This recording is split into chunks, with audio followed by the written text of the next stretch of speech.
మన ఛానల్లో మన వరాహి అమ్మవారి గురించి తెలుసుకుంటూ ఉన్నాము. ఎన్నో పరిహారాలు చేస్తూ ఉన్నామండి. ఈ రోజు చూడబోయే వీడియో ఏంటి అని అంటే అండి, ఇప్పుడు రాబోయే 4వ తారీఖు అండి మనకి అమావాస్య అండి. అంటే ఈ ఆషాఢ మాసం కంప్లీట్ అవ్వబోయే సమయంలో చివరి ఆఖరి నెలలో అండి మనకి ఆషాఢ మాసంలో వచ్చే అమావాస్య అండి. ఈ అమావాస్యకి చాలా శక్తి అనేది ఎక్కువ అనమాట. అలాంటి అమావాస్య రోజున మనం ఎప్పుడు కూడా ఎన్నో పూజలు పరిహారాలు చేస్తూ ఉన్నాం. మనందరికీ తెలుసు అమావాస్య రోజు వరాహి అమ్మవారికి కూడా చాలా విశేషమని.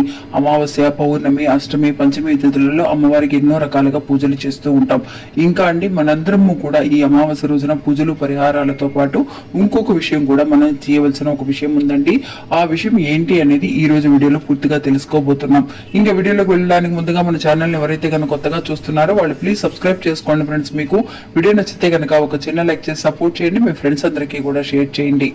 ఇప్పుడు వచ్చే 4వ తారీఖున మనకి 4వ తారీఖు అంటే ఆదివారం నాడు అమావాస్య వచ్చిందండి. అమావాస్య రోజు మర్చిపోకుండా అందరూ కూడా ఇప్పుడు చెప్పబోయే కాకి ఆహారం అనేది నిజంగా మనందరికీ తెలుసండి. కాకి ఆ రోజు అందరము ఆహారం పెడుతూ ఉంటాం. ఎందువల్లంటే అమావాస్య అంటే అసలు ఏంటి అనేది కూడా మనం తెలుసుకుందాం.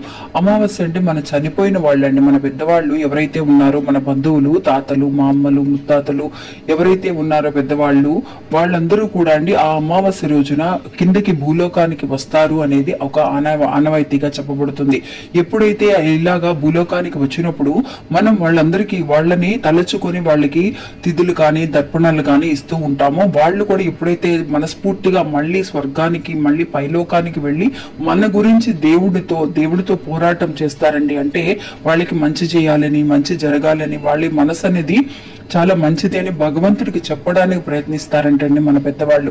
ఎప్పుడు కూడా మనకి సపోర్ట్ చేసేవాళ్ళు ఎవరండి? మన కన్న తల్లిదండ్రులు ప్లస్ మనకి తాతయ్యలు, మామలు, వీళ్ళందరూ కూడా వాళ్ళని కూడా పూజించాలి అని అమావాస్య ప్రతి నెలలో కూడా అమావాస్య అనేది వస్తుంది. కాబట్టి అలాంటి అమావాస్య రోజున అది కూడా మనకి ఈ ఆషాఢ మాసంలో వచ్చే ఈ అమావాస్య చాలా గొప్పదండి. అందువల్ల మనం ఎప్పుడు కూడా కాకి ఆహారం పెట్టేటప్పుడు పలానా పెట్టాలి అని చెప్పేసి మనం అనుకుంటూ ఉంటాం. కానీ పర్టికులర్గా తెలుసుకోవాల్సింది ఏంటి అంటే ఈ ఆషాఢ మాసంలో వచ్చే ఈ అమావాస్య రోజున ఈ ఆహారం కనుక కాకి పెట్టగలిగితే నిజంగా అండి మన జీవితంలో ఎదుగుదల అనేది చాలా ఫాస్ట్గా ఉంటుంది అనేది ఒక ఐదీకంగా చెప్పబడుతుంది.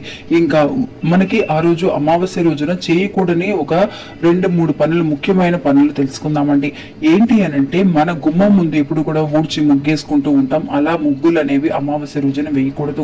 ఇంకా అండి చేయకూడని పనులు ఏంటి అని అంటే అమావాస్య రోజున ఆ రోజు వచ్చేసి ఇల్లంతా తుడవటం కానీ, ఫోటోలు తుడవటం కానీ ఇవన్నీ కూడా అస్సలు చేయకూడదు.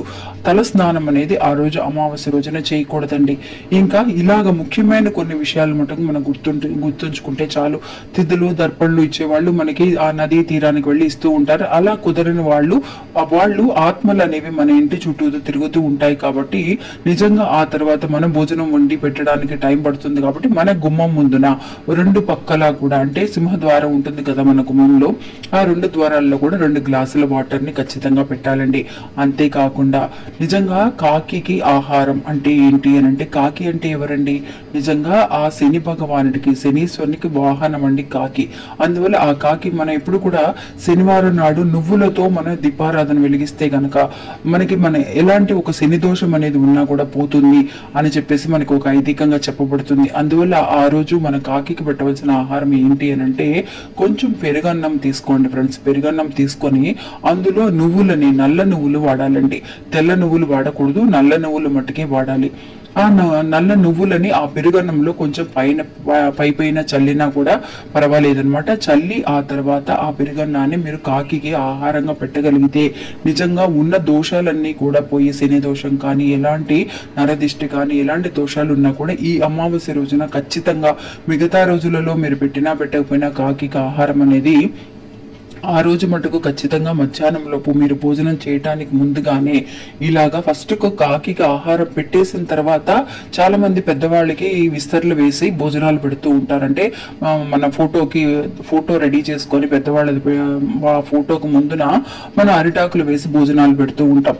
అలా పెట్టడానికి ముందుగా ఫస్ట్ గానే కాకి ఆహారం పెట్టాలండి.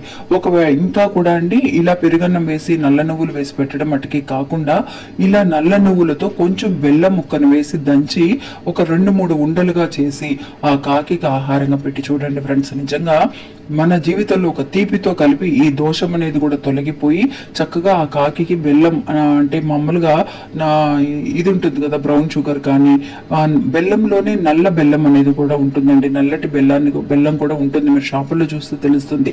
అలాంటి బెల్లాన్ని తీసుకొని నువ్వులతో దంచి చిన్న చిన్న ముద్దలు చేసి ఒక 2-3 ముద్దలని కాకి పెట్టి చూడండి ఫ్రెండ్స్. నిజంగా మనకి పెద్దవాళ్ళ నుంచి మంచి సపోర్ట్ కానీ ఆశీర్వాదం మటుకే కాకుండా మన జీవితంలో ఎదుగుదల అనేది మనం చూస్తూ ఉంటాం. ఆ ఎదుగుదల ఒక్కొక్క మెట్టు పైకి ఎక్కి ఎక్కి ఎక్కి చాలా కష్టపడుతూ ఉంటాం.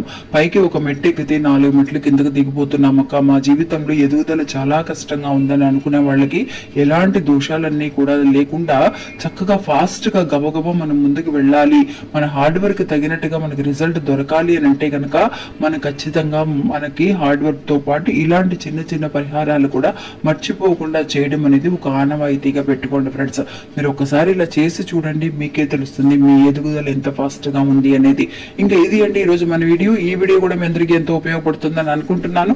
నచ్చితే కనుక ఒక చిన్న లైక్ చేసి సపోర్ట్ చేయండి, మీ ఫ్రెండ్స్ అందరికి కూడా షేర్ చేయండి. మళ్ళీ మంచి ఇంకొక వీడియోలో మళ్ళీ కలుస్తాను. అంతవరకు సెలవు, నమస్తే.